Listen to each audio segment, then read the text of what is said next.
Hi, I'm josephrlewis, and I write adventures. And today I wanted to give you a little bit more of a sneak peek into my new adventure that's coming out this fall, the fall of 2025, which is the lovely Jade Necropolis, cover art by Goran Golovic. In today's videos, I'm going to try to keep it pretty short, and we're just going to look at the maps.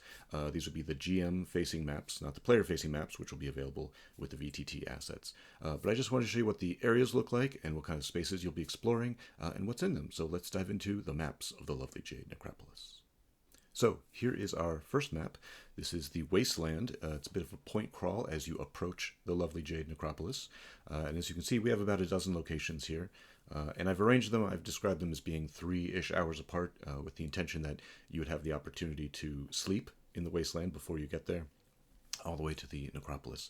And this is a place where you get to see some hints about what's coming up as you approach. So there's a lot of evidence in this area that shows that there was a battle a long time ago between humans and Fae. There are a lot of remnants, there are a few survivors, but now it's of course overrun with undead creatures and horrors and monsters, as well as undead servants from the necropolis itself, which may pick you up and try to take you home with them.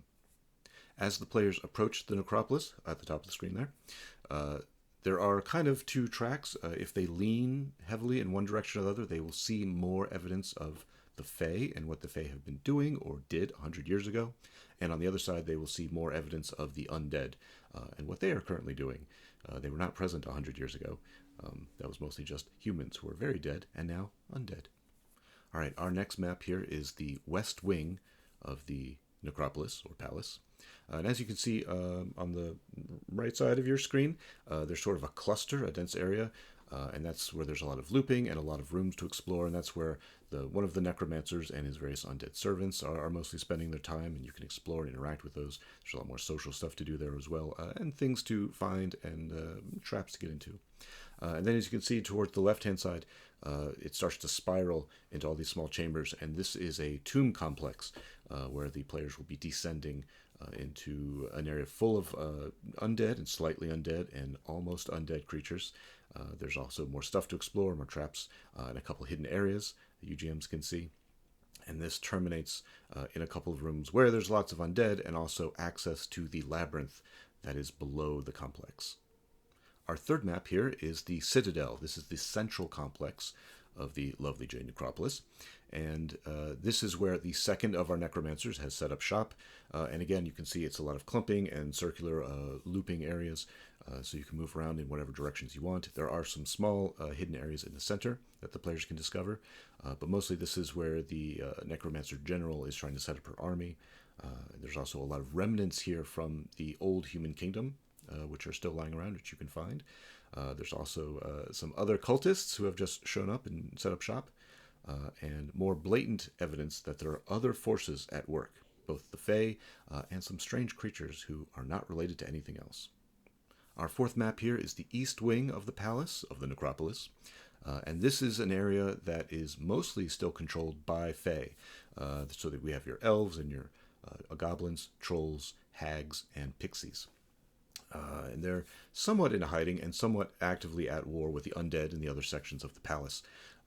But this is much more heavily Fae-themed.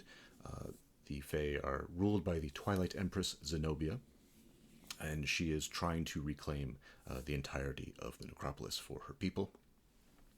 There are much more strange and interesting things going on here. There's a lot more evidence of the war that happened 100 years ago, so you can see a lot of anecdotes, if you will, hidden in a lot of these rooms of things that happened and maybe are still happening ever so slowly, which are probably fairly horrific. So you can obviously be allying with these people or fighting against them, whatever your interests may be, or however you want to bend the story. But there are a lot of strange and interesting spaces to interact with, as well as more of your standard rooms. Also, somewhere in this area, and I won't say which one, there is a keyhole portal to a little pocket dimension where the Fae come from, and you can actually go there, and that's written up in the adventure, how to visit that pocket dimension. There is also another one of these areas which connects to a different pocket dimension, where there is a spectral creature that you can interact with, who is also accessible from other places in the adventure. And here we have our fifth and final map. This is the Labyrinth, the cave complex that is underneath the Necropolis. It's mostly underneath the West Wing and the Citadel.